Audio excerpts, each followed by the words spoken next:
አሁን ካርታ ላይ የምናያት ሩሲያ እውነተኛዋ ሩሲያ ባትሆንስ? አዎ ሁላችሁም የምናውቃት አንድ ትልቅ ሩሲያ አለች፣ ግን ማንንም የማይነግራችሁ ሌላ ሚስጥራዊ ሩሲያ አለች።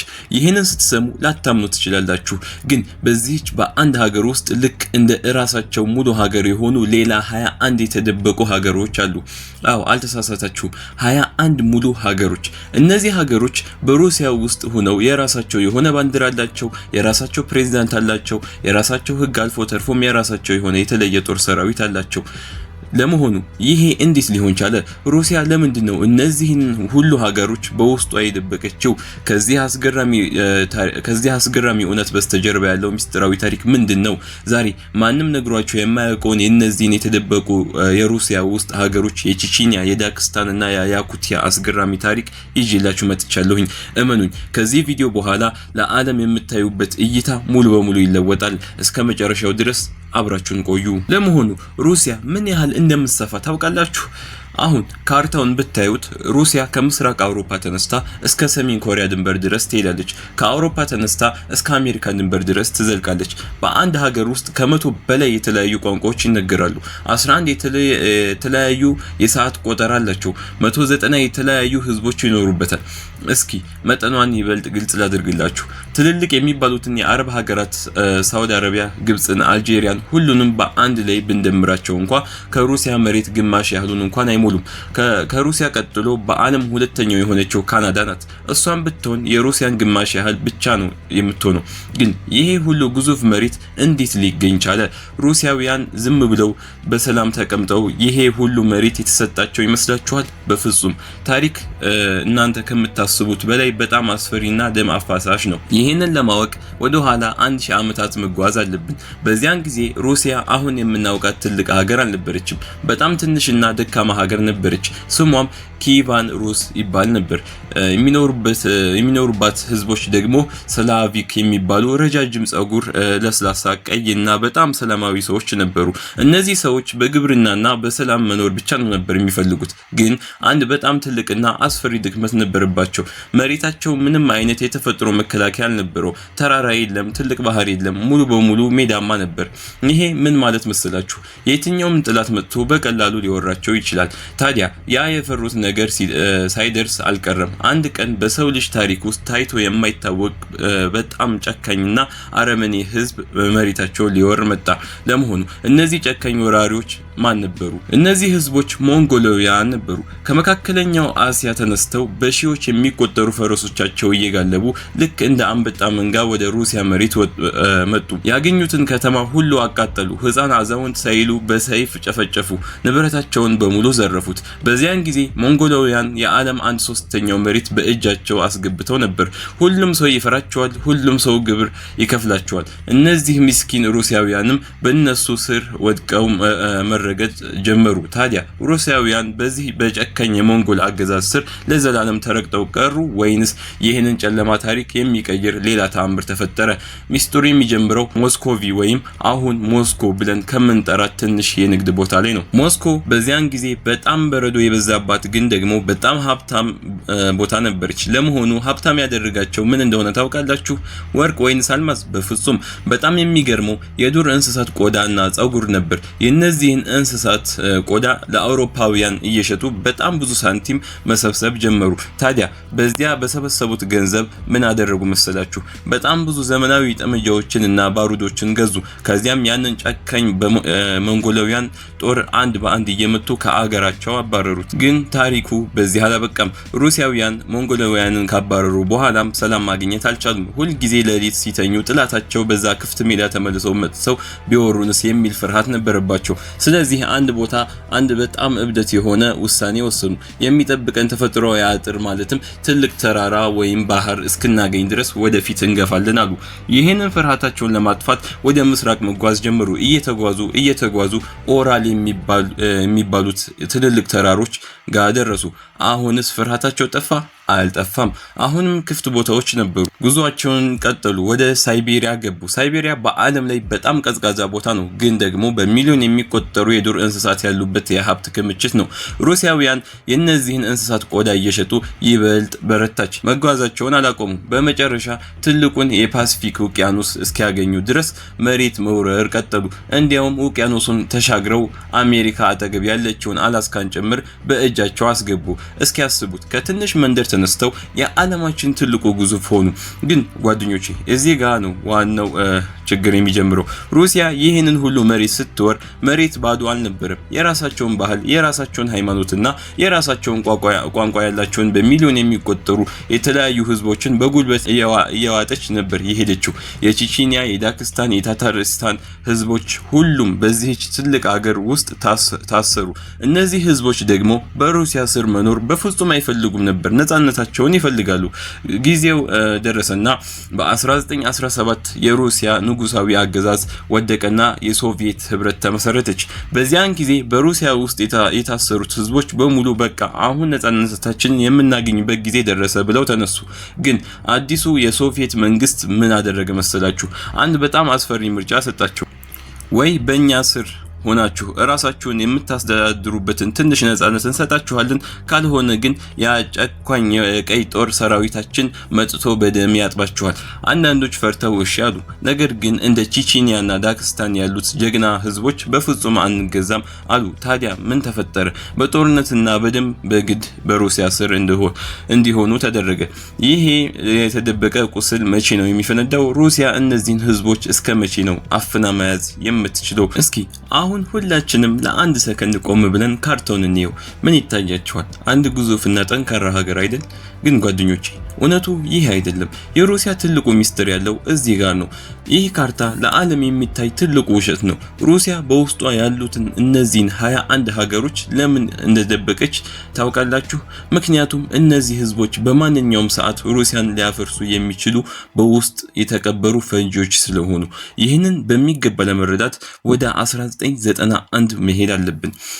ይቺ በዓለም ላይ ማንም የማይደፍራት ግዙፍ የሶቪየት ህብረት በአንድ ሌሊት ውስጥ ተሰባብራ ወደቀች።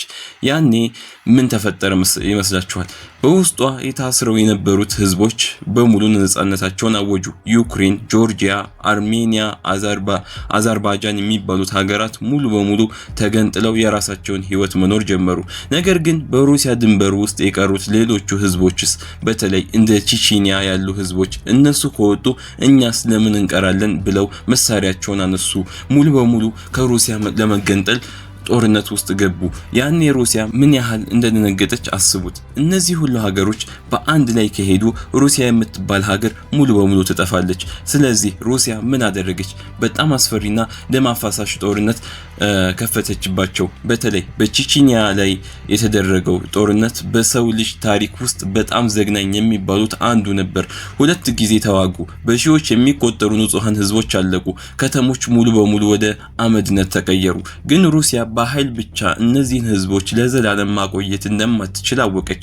ፍርሃትና ቁጣ በህዝቡ ውስጥ ሁሉ ጊዜ እንዳለ ነው። ታዲያ ሩሲያ ምን አይነት ብልጥና ሚስጥራዊ ዘዴ ሩሲያ ለእነዚህ ህዝቦች አንድ ድራማ ሰራችላቸው።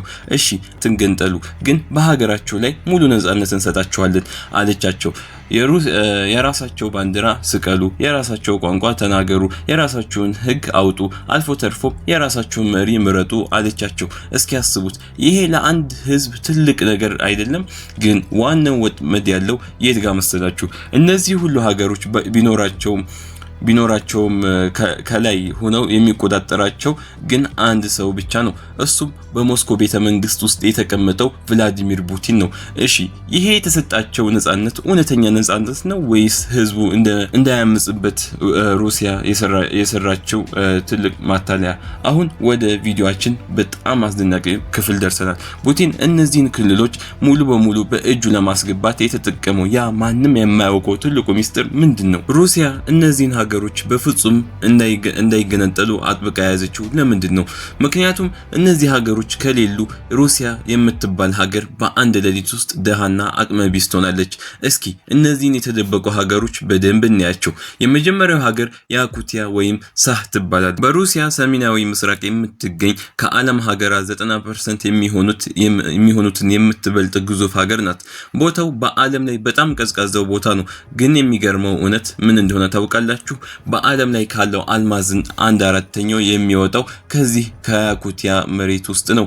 ወርቅ፣ ጋዝ፣ ከሰል በቃ ሩሲያ የምትመካበት ትልቁ ሀብት ያለው እዚህ ነው። ታዲያ ሩሲያ ይህንን የወርቅና የአልማዝ ሳጥን እንዴት በቀላሉ ትለቃለች? በፍጹም አትለቅም። ሁለተኛዋና በጣም የምታስፈራው ሀገር ደግሞ ቼቼኒያ ናት። ቼቼኒያ መቼም ለሩሲያ እጅ አልሰጥም ብላ ብዙ ደም አፋሳለች። ግን ቭላዲሚር ፑቲን ይህንን አመጽ እንዴት እንዳቆመው ታውቃላችሁ? እሱ በጣም ታማኝና ቅርብ የሆነውን ረመዳን ካዲሮቭን የቼቼኒያው ፕሬዝዳንት አደረገው። በጣም የሚገርመው ቼቼኒያ በሩሲያ ውስጥ ሆና የራሷ የተለየ የግል ጦር ሰራዊት አላት። አክማት ወይም የካዲሮቭ ስብስብ ይባላሉ። ፑቲን ይሄንን ጨካኝ የቼቼኒያ ጦር ለምን እንደሚጠቀሙበት ታውቃላችሁ? ለጦርነት ብቻ አይደለም፣ ጥላቶችን ለማስፈራራት፣ ለስነ ልቦና ጦርነት ጭምር እንጂ። በሩሲያና ዩክሬን ጦርነት ላይ እነዚህ ረጃጅም ፂም ያላቸው ግዙፍና አስፈሪ የቼቼኒያ ተዋጊዎች አላሁ አክበር እያሉ ሲያዜሙ የሚያሳይ ቪዲዮዎችን ሩሲያ ሆን ብላ ትለቅ ነበር። ለምን? ጥላት ገና ሳያቸው በፍርሃት እንዲንቀጠቀጡ ስለምትፈልግ ነው። ከቼቼኒያ ጎረቤት ደግሞ ሌላ አስገራሚ ሀገር አለች።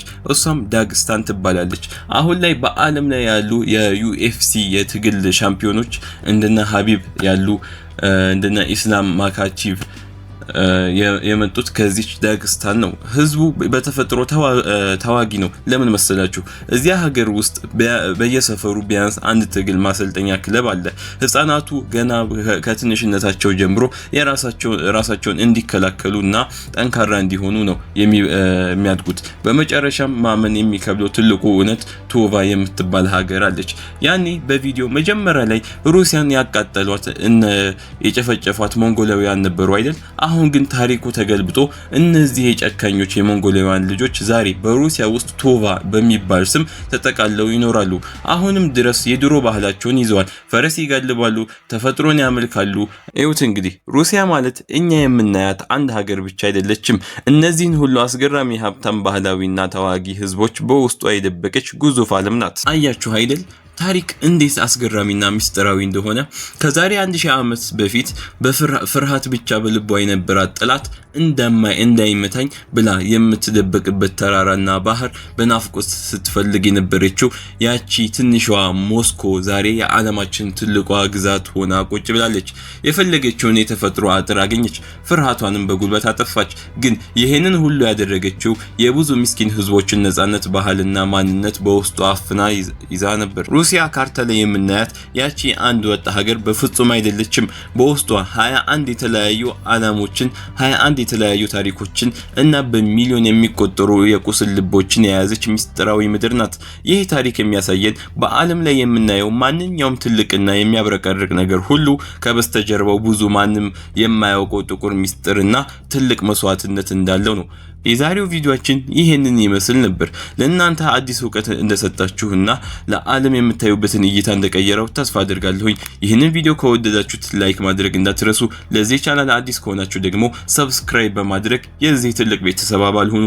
የደውል ምልክቷንም ተጫኑት። ሁል ጊዜ እንዲህ ያሉ ሰዎችን የሚያስገርሙ ታሪኮችን ይዤላችሁ ስመጣ በፍጥነት እንዲደርሷችሁ ያደርጋል።